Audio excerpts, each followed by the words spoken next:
Yesterday, January 16th, something historic took place, an event that hasn't occurred in 3 decades. For the first time since the mid-1990s, central banks around the globe now hold more gold in their reserves than U.S. Treasury debt. Read that again.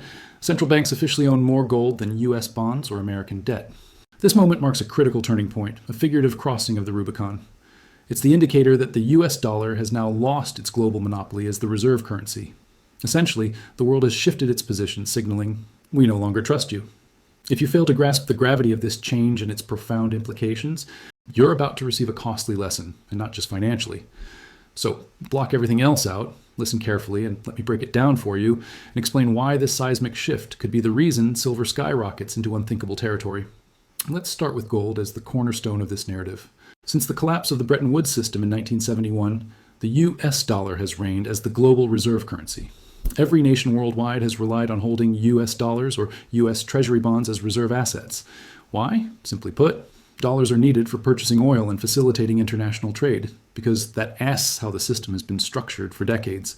However, there's a glaring issue at the core of this system, one that many saw coming but hoped to ignore for as long as possible. The US government has been recklessly printing money without restraint. The national debt keeps ballooning.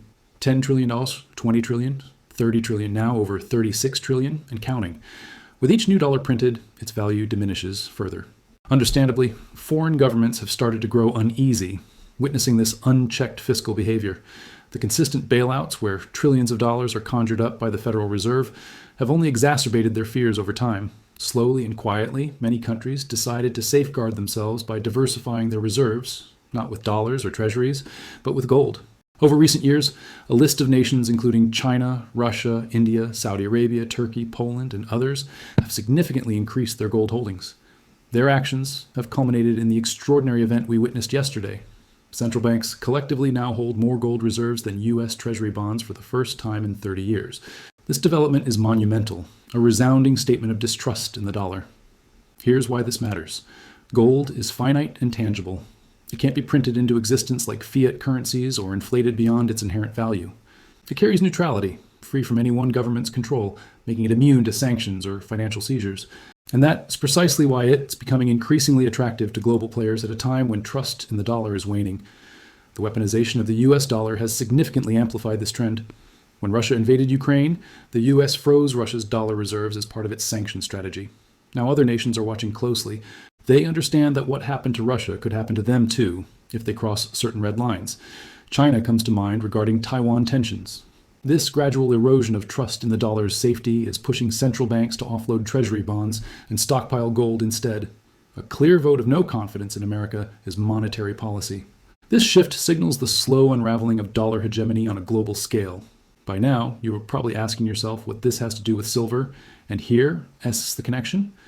When central banks diversify into gold, it sends ripples through markets and influences private investors, large corporations, and wealthy individuals. These entities will likely mirror that behavior by pivoting into not just gold, but also silver. Silver is often referred to as gold's little brother, or the poor man's gold. Historically speaking, when monetary systems enter periods of serious upheaval, like we're experiencing right now, silver tends to outperform gold by moving more dramatically during times of crisis. And yesterday's developments go further to emphasize silver's crucial role in this shifting landscape. On January 15th, silver prices surged to $92 per ounce, a massive leap from $30 just 6 months ago, marking an astonishing 200% surge in value over a remarkably short span. For context, these are the types of explosive price movements that they thought, oh no, the rally is over. The situation is more complex than it might seem. That sudden price crash in silver was not a typical market correction or routine profit-taking. It was a calculated move made by large commercial banks to protect their interests. Let me explain further. Major players in the banking industry, such as Bank of America, Citigroup, HSBC, and JP Morgan, have long held significant short positions on silver. This means they have sold massive amounts of silver through paper contracts without owning enough physical silver to back those positions. As the price of silver rises, these banks face steep losses, potentially disastrous losses. The numbers are staggering. According to recent data, the commercial banks are collectively short around 4.4 billion ounces of silver. The value of this short position, at $90 per ounce, reaches an eye-watering $396 billion. To put this into perspective, both Bank of America and Citigroup's market capitalizations don't come close to covering such a colossal loss. If silver remains at $90 or climbs higher to $100 per ounce, these banks could face solvency issues, putting them at risk of going bankrupt and potentially requiring government intervention to bail them out. Faced with this crisis, the banks responded drastically. In a coordinated move, they drove down the price overnight, releasing vast amounts of paper contracts during the thinly traded Asian and European markets. This triggered stop-loss orders and forced margin calls among leveraged traders, subsequently causing widespread panic and a sharp drop in prices. Their aim? To buy themselves more time by stalling the upward price momentum. However, this quick fix hasn't solved their problem, it's merely postponed it. The fundamentals driving up silver prices remain unchanged.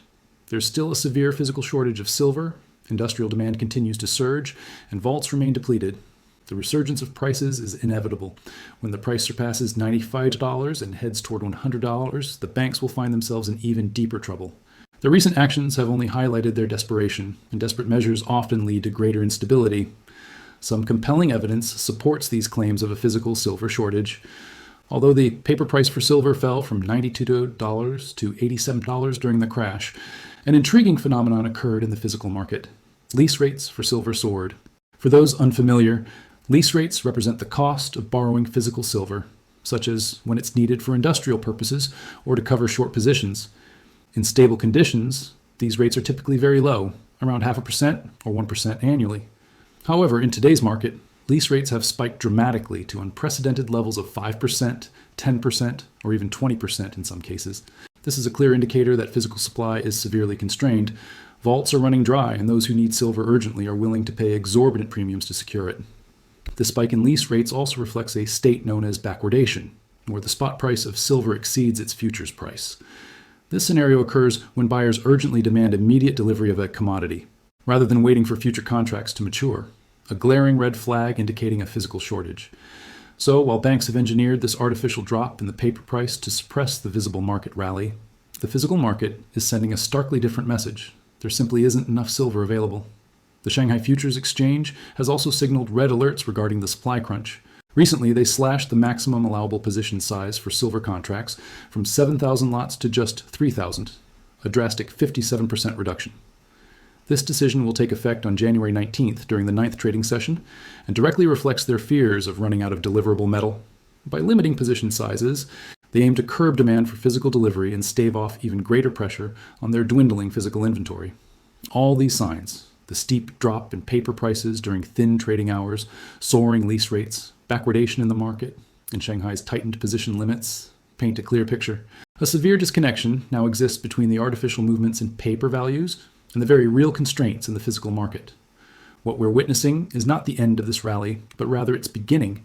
The fundamentals remain intact and are growing even more compelling. Industrial demand is climbing, vaults are emptying, and the bank's efforts to suppress prices will ultimately falter under increasing pressure. The situation serves as a glaring warning light. It was not a question of if silver prices will rise dramatically. It is a matter of when, and when it happens, those who fail to heed these signals will be left grappling with the consequences. This is a strategic and necessary measure. The exchange is signaling an inability to manage the current volume, essentially saying, we need to slow down before the entire system collapses. If you underestimate the significance of this, then you're not recognizing the severity of the issue. Shanghai holds the title as the largest physical silver exchange globally. It's where the real price is determined. If Shanghai is running short on metal, it implies a critical shortage in the global market. This can be seen as the tipping point, the moment when faith in the paper market falters and the physical market takes control. When that shift happens, expect a dramatic surge in prices. Now, let's address the major topic at hand. Yesterday, rumors began circulating online about Rick Rule, one of the most reputable voices in the precious metals sector, allegedly selling all his silver holdings. This triggered widespread panic, with many questioning if they too should sell. Here's the truth. Rick Rule did not sell all of his silver. He sold 80% of his physical silver position, but this detail is crucial. He did so to secure profits. By selling, he recouped his original investment, covered capital gains taxes, and is now holding the remaining 20% at zero risk, effectively playing with house money. Simultaneously, he increased his investments in silver mining companies by purchasing additional shares in producers and explorers. Why? Because mining stocks offer leverage. If silver's price jumps from $90 to $150, mining stocks could yield returns of 300% or even 500%. Rick Rule remains bullish on silver. He's simply repositioning by reducing risk. and transitioning to higher leverage investments. Insiders appear to be cashing out while they still can, pulling their assets from the table as warnings grow louder for retail investors. Banks are claiming physical silver, government sales are being suspended, and vault inventories continue to diminish. If major global players are scrambling to secure physical assets rather than relying on paper claims, it raises the question, why should retail investors hesitate? This isn't merely about rising prices. It was about the threat of physical silver becoming completely unavailable. Examining recent trends, retail investors were also making waves, while institutional forces drained the vaults. Data from the Kobeck letter confirms retail buyers had been purchasing silver ETFs consistently for 169 days straight, an all-time record streak. The intensity of this buying craze aligns with historic proportions, doubling recent averages and even surpassing activity seen during the 2021 silver squeeze. Unlike the flash mobs organized via online communities back then, this shift reflects a deeper migration of capital, from stocks and bonds to hard assets. Yet, amidst this frenzy lies a critical misstep. Much of the retail investment is flowing into silver ETFs like SLV. Many assume these purchases equal owning physical silver and removing it from circulation when, in reality, they rebuying trust units backed by claims on silver stored in vaults managed by heavyweights like JP Morgan, a key player that simultaneously liquidating its own reserves. With this glaring conflict of interest, investors inadvertently support practices that undermine their own positions. The deeper issue lies within major bank holdings, particularly at institutions like Bank of America and Citigroup. Reports suggest these banks are entangled in colossal derivatives positions, with some estimates placing their gross short exposure in precious metals as high as 4.4 billion ounces, equivalent to 5 years of global silver production. These staggering figures highlight their reliance on naked short selling, trading contracts for silver that hasn't been mined or discovered yet. Now, these banks find themselves cornered. On one front, retail momentum drives up prices as billions flood the ETF market. On the other, institutional investors, whales, continue depleting physical inventories, stripping away essential collateral. This collision of forces paints a grim picture for paper markets and silver EOS availability for years to come. They are caught in a vice. If the price of silver rises to $100, the losses on a 4 billion ounce short position would be catastrophic. It would wipe out the equity of the banks. It would require a Federal Reserve bailout larger than 2008. This explains the violence of the price action. This explains why they smashed the price to $86 on Thursday. They are fighting for their lives, but the retail swarm is relentless. 169 days of buying proves that the public is not selling the dips. They are buying the dips. Every time the banks smash the price, the ETF inflows accelerate. The banks are trying to scare the public out, but they are only inviting them in at a better price. This is the unstoppable force, meaning the immovable object. The unstoppable force is the inflation-fearing public. The immovable object is the insolvent banking cartel. Something has to give. And based on the vault data from Part 2, the thing that is giving is the physical inventory. The ETF structure acts as a buffer. It absorbs the retail demand and keeps it away from the physical market for a while. The authorized participants can use leasing and accounting tricks to satisfy the ETF rules without actually moving metal, but they cannot do it forever. Eventually, the disparity becomes too large. If SLV says it holds 500 million ounces, but the vaults are empty because the silver went to Shanghai, the ETF implodes. We are approaching the moment where the paper claims exceed the physical atoms by a ratio that triggers a default. For the individual investor, this data carries a stark warning. If you're part of that 169-day streak and you're holding SLV, you are sitting in the danger zone. You're holding a receipt for a car that has already been stolen. When the squeeze finally breaks the banks, the ETFs will likely be settled in cash. They will give you dollars. But you don't want dollars. You want silver. The retail swarm has the right idea. Buy silver, but the wrong execution. They are buying the map instead of the territory. This massive inflow of capital proves that the sentiment has shifted. The public is awake. They know the dollar is dying. They know inflation is lying, and they are voting with their wallets, but they are voting in a rigged ballot box. The Friday night heist we discussed in Part 2 was the smart money taking the physical metal before the ETF holders realize it is gone. So where does this leave us for the Monday open? We have a market where the price is $90. The mint is at $173. Shanghai is at $12. And the banks are short 4 billion ounces. This is a powder keg. The retail buying is the fuse.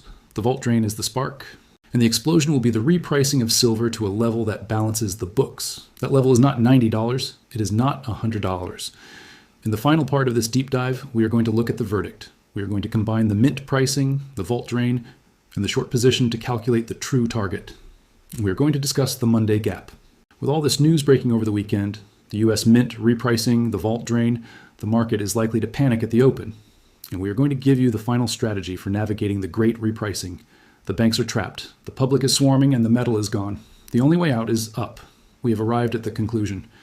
If you have been with me through this forensic investigation, you now possess a picture of the market that the mainstream media refuses to show you.